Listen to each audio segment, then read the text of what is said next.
Finalja UEFA Champions League për sezonin 2025-2026 në një moment historik pasi për herë të parë në absolut do të jenë përballë një skuadër angleze dhe një franceze. Pikërisht Paris Saint-Germain nga Franca kundër Arsenalit nga Anglia. Vendi i takimit do të jetë Pushkash Arena i Budapestit më 30 maj 2026.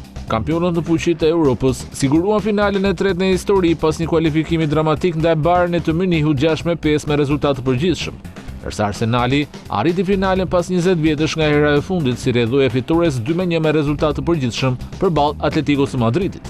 Kjo përballje e aktit final të kompeticionit më madhor për klube vjen pas një rekordi tjetër të Paris Saint-Germain, që u bë klubi i parë francez që arri në fundin e UEFA Champions League për 2 vite radhazi, 2025 dhe 2026, duke pasur kështu mundësinë për të mbrojtur titullin e fituar sezonin e kaluar.